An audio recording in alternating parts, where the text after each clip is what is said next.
My best friend's wife told him that she had an affair with me. The last 4 days have been the most horrible in my life. I have no idea how to deal with anything and wanted to get opinions on what to do next since I see posts like this on Reddit. My best friend's wife told him that she had an affair with me, which never happened. So I'm a 35 male who has been married to my wife, 35 female, for 8 years. We have 2 wonderful kids, but this is about my friend Josh, 35, and his wife Mary, 34. I met Josh during my freshman year of college, and we have been friends ever since. We have always shared our love for tech, and he is always my go-to guy when I need someone to talk to. Well, Josh started dating Mary 5 years ago. Let's say Mary has a very different set of morals than my wife or me. She is very loud, manipulative, and just craves attention. Josh and Mary had been dating on and off for 4 years. They broke up often, but somehow always ended up together after a few months. Mary is always the one who breaks up with Josh and then takes him back. I also know that Mary cheated on Josh at least with 2 guys when they were dating, but somehow convinced him that he was not putting enough effort into the relationship. Josh always blames himself for Mary not being happy. My wife also knows about all of this and has always kept her distance from Mary. However, we do meet her often during parties with friends. Josh and Mary got married last year. Last month, Josh found out that Mary was cheating on him again and had an affair with one of her co-workers. Josh was completely broken and stayed at our place for a week before going back and confronting Mary and kicking her out of the house. Josh bought the house before marriage, and hence he had to get the cops involved to kick her out. Now, from what we know, Mary moved back to her parents' house. I have been helping Josh through the process, and he filed for divorce last week. But last Saturday, Mary came to Josh's house to collect her stuff along with her dad. I had advised Josh to get out of the house when they came, but he wanted to make sure that she did not take anything that did not belong to her. During her visit, Josh got into a fight with Mary, and Mary told Josh that she had an affair with me while they were married, and we used to do it in their bedroom. Now, this is all 100% false. I have always known that Mary was trouble and kept my distance from her. I feel she is just trying to hurt Josh by saying that. Well, after that incident, Josh got extremely agitated and came to our house. I saw he was distressed and knew something was wrong. As I opened the door, he started cursing at me and accusing me of sleeping with Mary. Now, luckily the kids were not at home, but my wife and I were there, and we were both shocked by what he was saying. He tried to punch me, but luckily he hit my shoulder and I was able to wrestle him on the ground and calm him down. I kept on telling him that what Mary told him was completely false and that I had never spent a single minute with her alone in my life. My wife threatened to call the cops, and he left. After he left, my wife was completely inconsolable. It took me hours to calm her down and convince her that Mary was manipulating Josh. I work from home and rarely leave my house without my wife or kids. I think she believes me, but she has been different for the last 4 days. Josh told a lot of my close friends that I was having an affair with Mary too. He is not taking my calls or my wife's calls. My wife tried to call Mary, but she was also not taking our calls. Now all of my friends, including Josh, think that I am the biggest a-hole for getting involved with this freaking wife. I have no idea how to convince anyone that this is false. I am just so frustrated. Can someone please give me advice on what I can do next? Now it is kinda strange how, despite this woman proving to be a manipulator and deceitful, consistent liar, that everyone was so quick to be on board with believing her accusations? Even OP's wife too. Damn. But at the time, the OP did respond to some of these sort of comments, pointing out that the wife does now support him, so he's thankful for that. However, the friends are mixed. Some see OP's side, but some are still kind of confused how to make sense of this. After all, it is all really just he said, she said at this point. So then what can you do? Do you just let it all play out, accept the loss of your entire friend group because of someone spreading some rumors? If you try to go on damage control, how do you go by that? How do you actually achieve that? Well, we find out how to do so 4 days later, thanks to a fun little trick called threatening someone's life. First of all, thanks to this user and everyone who suggested that we should file for defamation. I just kept on thinking in my head how I could get Mary to tell the truth and convince Josh that I had completely forgotten the legal route. I was not able to update as the lawyers had told us not to say anything until we got a confession from Mary. So after posting on Reddit, my wife and I spent a few hours at night reading through all the comments. We immediately decided to explain explore whether we could sue Mary for defamation. Some of you suggested that I should take a polygraph test. I asked my wife if we should find a place for that, and she smiled. She said she does not doubt me one bit, but we can't let people have any doubt that I had an affair with Mary. Our kids are friends with their kids, and we can't live with them thinking I had an affair with Mary, so she just wanted us to be strong and to solve the issue as soon as possible. Yeah, not to mention that polygraph tests don't actually test if you're lying, they just test if you are sweating a little bit. Like, damn, I thought this was common knowledge now, but clearly not. Polygraphs don't prove anything. If you naturally sweat a lot, you are going to always come across as a liar on those things. To reference a random comment on the internet, the machine only shows squiggly lines. It's got the ability to detect physiological stress. The operator is the one who decides if that means the subject is lying. This may seem like a minor nitpick, but it is a huge flaw in practice. So, good luck proving someone's a murderer if they're a psychopath. In the morning, we messaged my wife's mother's friend, who is a very experienced attorney. We called her based on the time she gave us in the morning and explained the issue. She said that we should pursue the legal route, but she does not handle such cases and gave us the contact of another attorney in her firm and set up a meeting with her at noon. We went to visit her and discuss the issue. The lawyer told us that we could sue Mary as she has made false accusations, and there is a precedent of considering what she said as slander, as it attacked my character, and we can prove emotional distress. Now, however, she told us that a defamation lawsuit is a very long and expensive process and may take several years. She told us that Mary has a weak hand and she will not want to go to court. Hence, we should give her a way out by telling her to give in writing what she said was false. Moreover, as she said the false statement to Josh, we would need Josh to state what she said. I won't go into details here, but might post it in the comments later on. However, we came up with a plan for sending her a letter of intent to sue for defamation. The attorney worked on this and we got notified that Mary received the letter on Friday morning at her parents' place. The letter told her that we would sue her by the end of the month if she did not provide an official statement in writing that the statements she had made were false. The letter also told Mary to only communicate via the law firm regarding this matter. As planned, I messaged Josh and told him that we had decided to sue Mary for defamation due to the false statements she made about the affair. We would leave no stone unturned to prove that the allegations are false. Our lawyers will contact you next week, and we hope you cooperate with them and tell them exactly what she said to you. Now, on Saturday morning, as I was cooking breakfast and my wife was sitting with our kids, the doorbell rang. I saw the Ring camera that Josh and Mary standing outside the door. Before I could tell my wife to stay back and not open the door, she bolted towards the door. She opened it and started yelling at Josh. She is 5 foot and nothing tall, but she is scary when she is angry. She just started calling him names and how can he destroy our lives when we supported him at his lowest. Josh kept saying that he just wanted to talk to me and kept repeating that.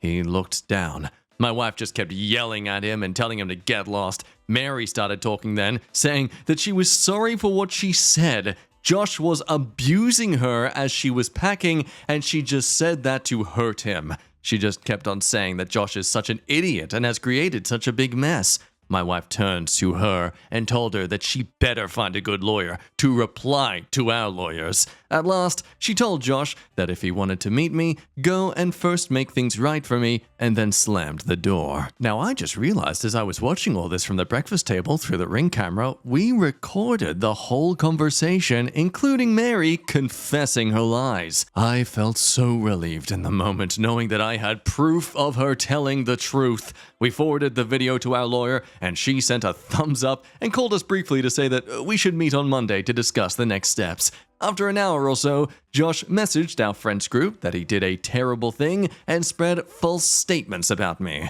He is ashamed of it and wants to apologize for it. Moments later, Mary messaged saying that some statements she made were misconstrued by Josh and that what he told everyone was false. Their relationship is going through rocking times and would thank everyone for giving them privacy and to pray for them. The rest of the day has been great. I have been taking my kids to their Saturday activities and playing with them while my wife was talking on the phone with all my friends' wives and her friends gossiping about what happened. The only thing I told her was to not send the Ring video of Josh and me from last week, and not to mention Mary's affair to them. I still think it's a private matter that Josh told us in confidence, and we should respect that.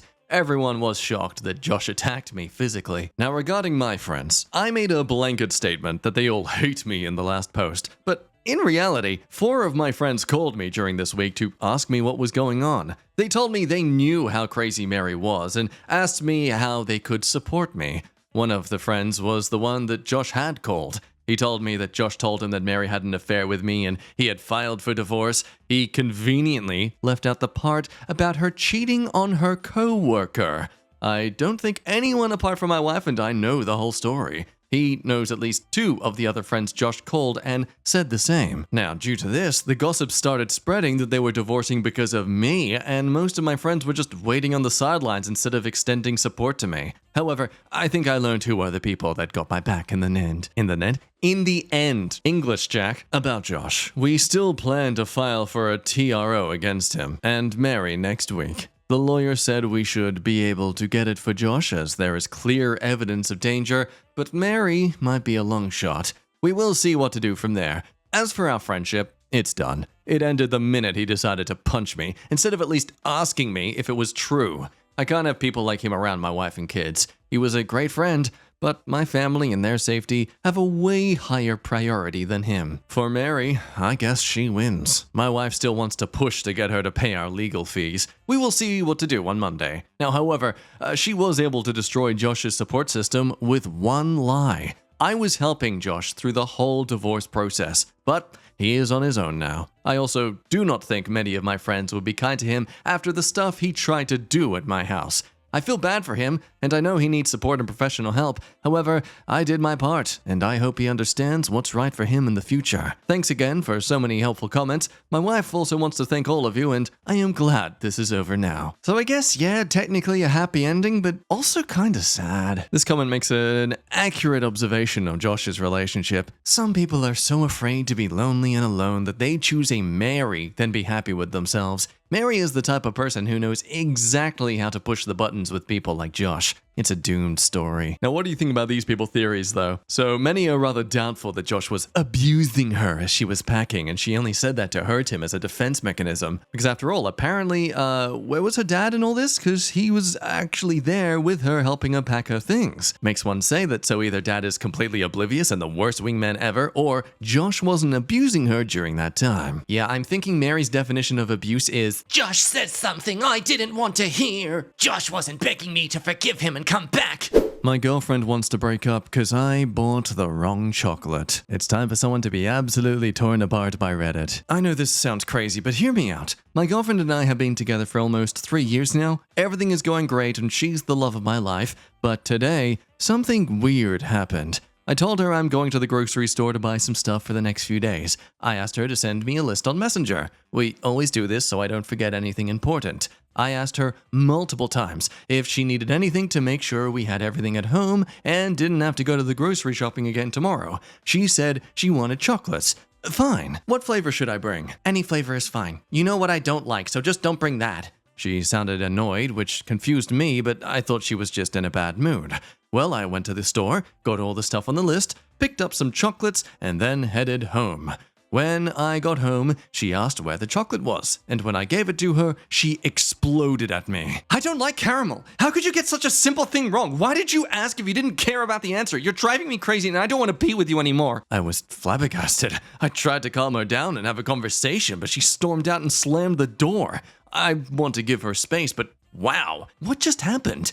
I sometimes got her chocolates with caramel, and I don't remember her saying she doesn't like them. Can someone please explain what I did wrong? How should I approach her about this? Like, should I just let her be upset or go and talk to her? Clearly, to anyone who's dated, let alone anyone who's a woman, can see there's a lot of subtext going on in this interaction. I mean, you think for someone who's been with their partner for 3 years, they'd understand the mannerisms and knowing how to approach them about these sort of topics and issues, how to de-escalate this tension confession of sorts. This got people quick in the comments at the time. Okay, clearly this isn't about the chocolates. I would bet good money that it's about several things. 1, she feels like you don't care, aren't attentive, and don't particularly make much effort. She doesn't feel listened to, and after 3 years together, dude, you really should know that she doesn't like caramel. Also, she feels like she has to explain everything to you like you're 5, and you don't listen or do anything independently, so the fact that she couldn't even rely on you to just buy the correct chocolate without having to micromanage you over it, it was the straw that broke the camel's back. Others echo this similar thing, like you asking her multiple times, double checking with her if they have everything, like she's already annoyed when she has to like be your manager of sorts at a workplace. You're an adult, you should know what's in the house or what you need or what you're missing, etc. Learn to be independent, bro. Stop checking in on her in case there's anything she suddenly would want, right? After all, a real man doesn't consider what his partner wants while he's out. He just looks in the kitchen himself and grabs what he thinks they need. Knowing my partner has a history of suddenly wanting something and asking me after I get home already going to the grocery store, well, that makes me an a-hole for double checking with her in Messenger. Look, I'm just saying this micromanage argument is extremely dependable on the context of each individual relationship. Like, let me know if you relate to this or you're with someone who is extremely like this. So I know what we need, but I do not know what my partner wants. He might be in a sandwich phase, or a microwave meal phase, or a fruit phase, and this can change rapidly. So I ask whether he fancies anything,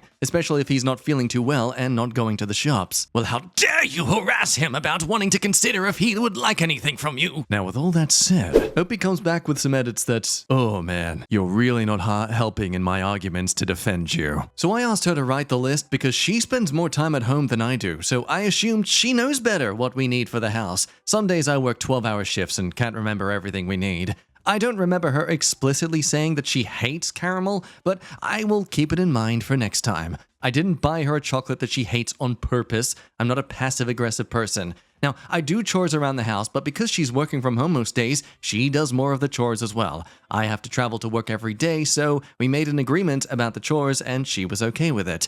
Yes, sometimes I forget things, but it's nothing malicious. I don't think that makes me a horrible boyfriend. I also always ask her if she wants me to get her anything, what she would like to eat, if she needs anything at all. I care about her a lot. And yes, she's on her period right now.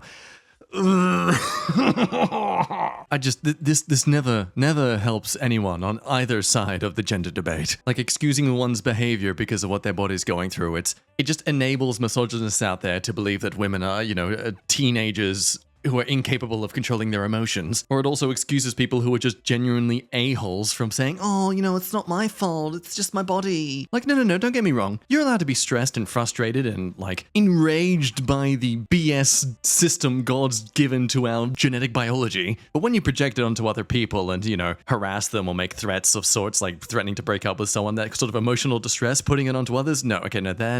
I just think that's when it goes too far. Anyway, edit number 2, because I see a lot of assumptions in the comments. Now, she doesn't do all the housework alone. I do 40% of the chores and she does 60%. I work 10-hour shifts 6 days a week while she works 5-hour shifts 4 days a week. We agreed to split the chores this way and it works for us. Now, I mentioned her period because people asked about it in the comments. Nobody blamed anything on her period. It was just an answer to some questions. Now, she experiences strong PMS symptoms during most of her periods and is waiting to see a specialist about it. Unfortunately, it takes a few months to get an appointment with them. Now, I don't remember her saying she hates caramel. She eats Snicker bars with caramel in it, so I thought she'd be okay with it. Now, I know her favorite flowers, perfume, McDonald's order, and how to make her favorite smoothies, etc., but running a business can be stressful, and I can't remember everything, so I do forget small things sometimes. She also prefers to do things her own way, so I ask her multiple times about certain things to make sure she's happy. I just feel like a lot of people replying to this post are projecting past bad experiences or annoyances onto our relationship. I mean, of course you can't fit a whole relationship history into one Reddit post and strangers won't know our dynamics, but I'm not sure where all this frustration and hostility is coming from. I might have come to the wrong place for advice, but thank you for the level-headed responses. I'll wait for her to calm down and come to me. Hopefully we can talk everything through. Yeah, there are some interesting takes in the comments. Oh, so because you sometimes work a few more hours a day than she does? Like, it's like double. It's almost more than double. What do you mean a few more hours? This isn't like 2 hours extra.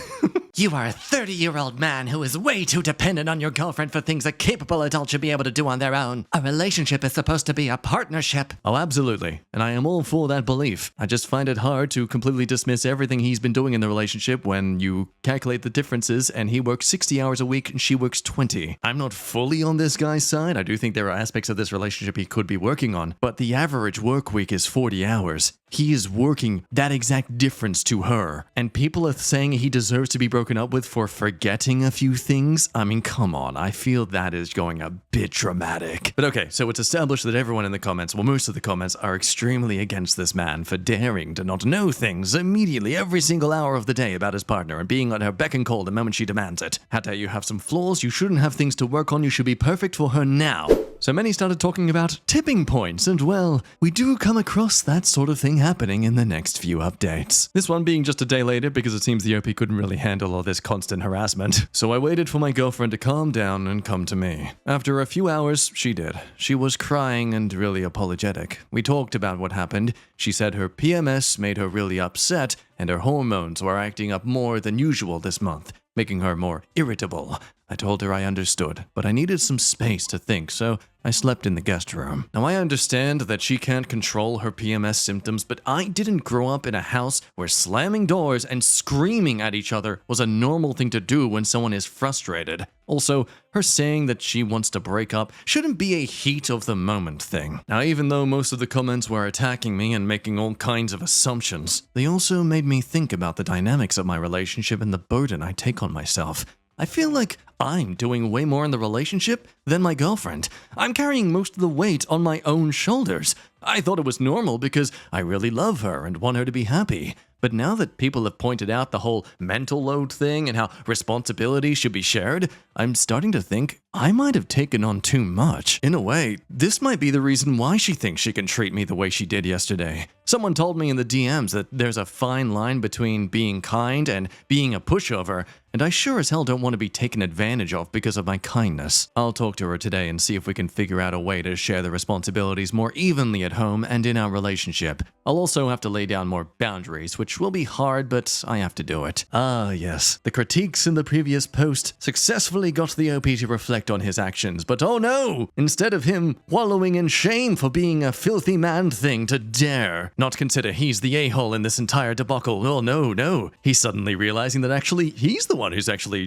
taking on a lot of the mental load. Stop that, man. No, you're not meant to be like that. But here's the thing. I don't think this is some sort of feminist brigading. I think it's just a great example as to how on the internet, people with mutual pent-up frustrations are all just going to collectively congregate on a part of the internet where they feel like they can be heard. And here we have an example. Guy posts a story about his partner getting angry at him for making lists and asking her about it and then getting something wrong. And here are a bunch of people with that exact experience, more genuine experiences, of this sort of thing happening and being like, hey, bro, this is literally me. Please understand my pain that I've gone through with this sort of experience. I know what your partner's going through. It's exactly what I went through. Listen to my story so I can feel validated because my ex never made me feel validated for sharing how I feel about them. And I'm not saying this to shame these people for blindly assuming that the OP's partner is the exact same as them. I just think this is one of those moments where, okay, just because a lot of women are saying this online doesn't mean that they all think that every single woman online is completely innocent. And, I just see this sort of comment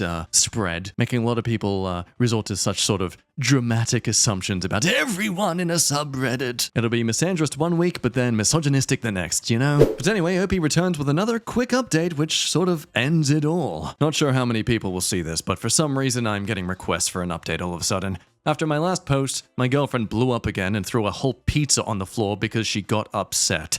This was it for me. I can't tolerate her outbursts, especially after a 12-hour workday. She also refuses to take on any more responsibilities around the house and doesn't want to do more work hours. I even offered her a job at my company, but she refused. I'm heartbroken, but she doesn't want to change anything, and sorry doesn't cut it anymore. She's in the middle of moving out. Probably not the most positive update you were looking for. So yeah, to really summarize it, it's amazing how all the comments on the OP's first post were crucifying him, only for it to be revealed that the girlfriend was the real problem, screaming and slamming doors, but obviously the OP deserved it because reasons. Doesn't matter who you are or what you're going through, the moment you resort to physical escalation, even if it's not directly at someone, you're not just being emotional anymore. You're being dangerous. Well, snacks, that is that. Thank you for watching as always. Bit of a rambly one, sorry. We'll try to dig through some more actual stories the next time, but till then, you be good, love your face, and I'll see you then. Bye-bye.